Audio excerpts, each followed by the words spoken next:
Flávio Bolsonaro disse ao jornal Valor Econômico que a delação do tenente-coronel Mauro Cid, ex-ajudante de ordens de Jair Bolsonaro, ocorreu num cenário de semi-torturas. Abre aspas. Ele está falando coisas num ambiente de semi-torturas, preso injustamente, separado da esposa, das filhas, do pai. Uma pessoa nesse estágio dele pode falar o que tem e o que eu acho que é o caso, até o que não tem. Fecha aspas. Segundo o UOL, Cid disse à Polícia Federal que após o segundo turno das eleições, Jair Bolsonaro consultou o comandante das Forças Armadas sobre uma minuta golpista. Nós comentamos esse assunto aqui no Papo Antagonista na semana passada. Por meio de nota, a defesa do ex-presidente afirmou que durante seu governo ele jamais tomou qualquer atitude que afrontasse a Constituição.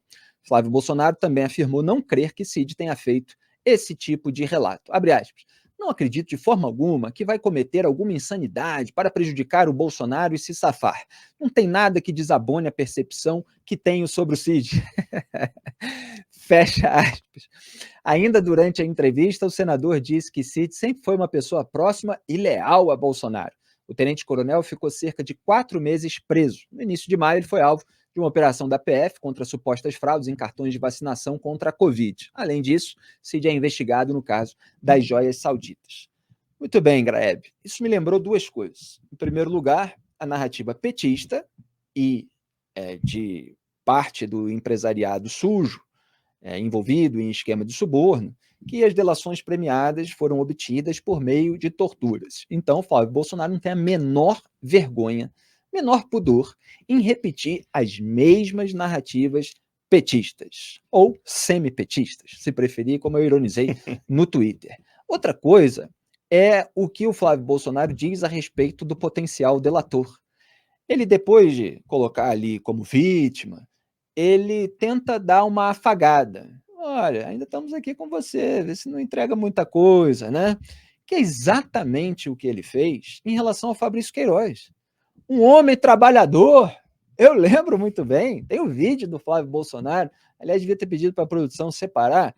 Vitor, se puder, a gente mostra até o final do programa, lembrar aí, dar uma pesquisada, Flávio Bolsonaro, Queiroz, trabalhador, para mostrar como é um expediente que ele repete.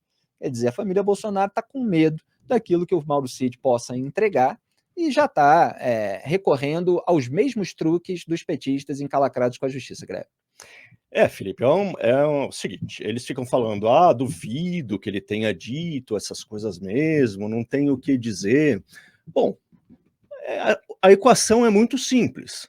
Se o Mauro Cid estiver dizendo coisas sem ter nenhuma prova a respeito delas, ele vai se lascar, certo? Delação, a gente já está cansado de saber, de repetir, não é prova, é meio de obtenção de prova. Portanto, ela tem que abrir um caminho para que você chegue à comprovação daqueles fatos, daquelas ações que estão ali sendo denunciadas né? Então é o seguinte, não adianta o Bolsonaro e o Flávio Bolsonaro ficarem falando assim, duvido que ele tenha falado. Não. O que interessa é se ele vai conseguir entregar provas ou abrir o caminho para que a PF ache essas provas. Se achar, tchau. Sinto muito, tá aqui, preto no branco, não é isso, Felipe? Uhum. Se não comprovar, o Bolsonaro sairá com a reputação limpa e o Mauro Cid vai acabar essa história como um mentiroso, como alguém que realmente tentou sujar a reputação de uma pessoa com quem ele trabalhou por vários anos. Então, na verdade, a questão não é apenas se o Mauro Cid disse isso ou disse aquilo, é aonde essas declarações vão conduzir? Onde é que a PF vai conseguir chegar com base nelas? E é aí que a gente vai ver, não é? Tá certo? E se não chegar a lugar algum, a delação foi fechada com a Polícia Federal, nesse caso do Mauro Cid, é PF, né?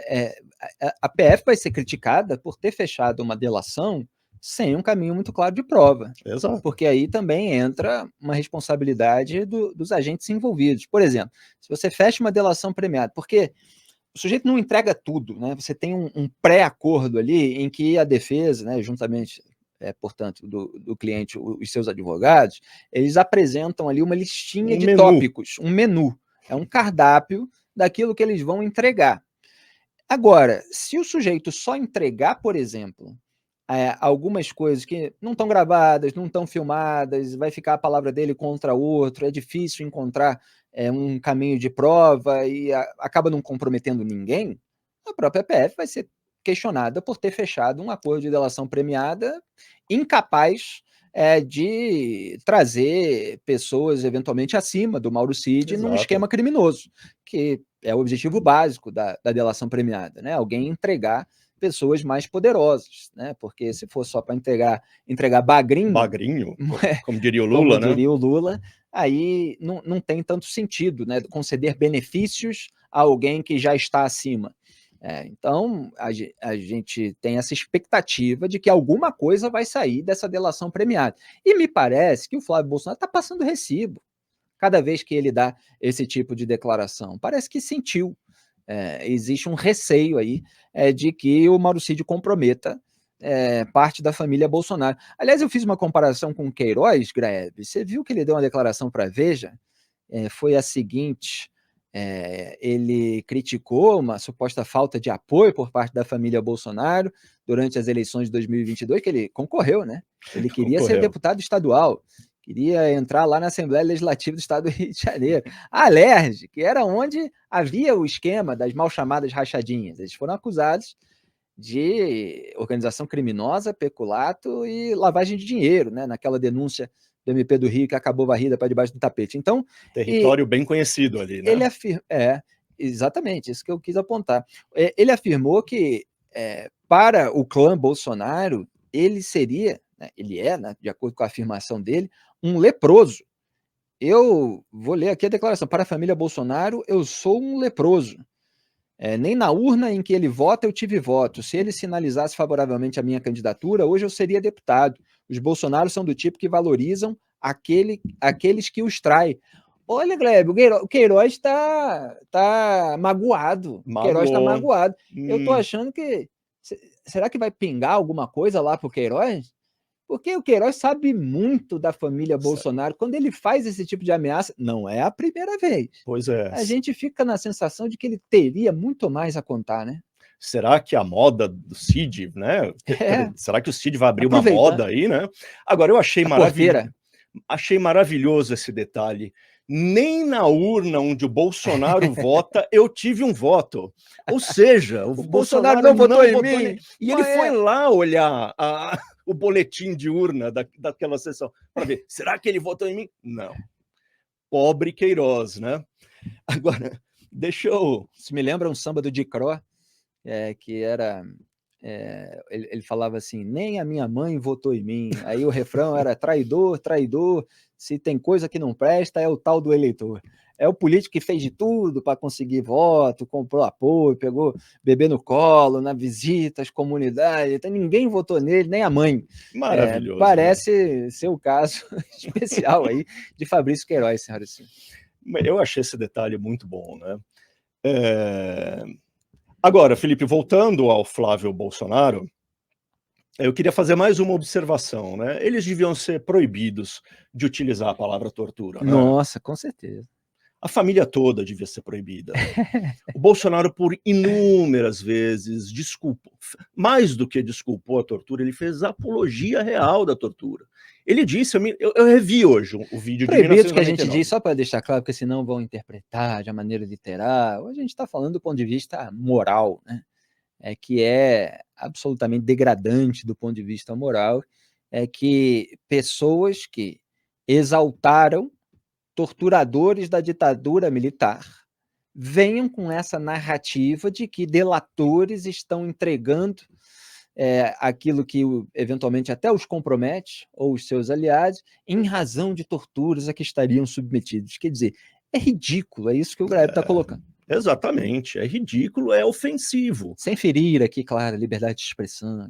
Não, ele que diga o que quiser, né? Mas não deveria. Quando eu digo que deveria ser proibido, eu estou forçando, claro, né? É força de expressão, né? Por isso, porque eles minimizaram tortura real, daquela que deixava as pessoas com sequela física e sequela psicológica para o resto da vida.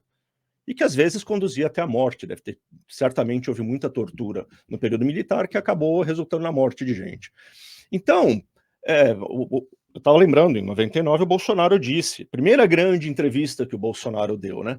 Você sabe que eu sou a favor da tortura. Ele diz isso explicitamente. Ou seja, ele fez parte da construção da imagem do Bolsonaro essa ideia de que tortura é tolerável. E agora vem o filho dele reclamar de algo que não tem absolutamente nada a ver com tortura, né? Sem qualquer evidência, né? Sem qualquer evidência. E que é um recurso barato, como você mesmo estava observando, que a esquerda utilizou e os advogados de esquerda utilizaram para tentar desmoralizar as delações premiadas e tudo mais, né?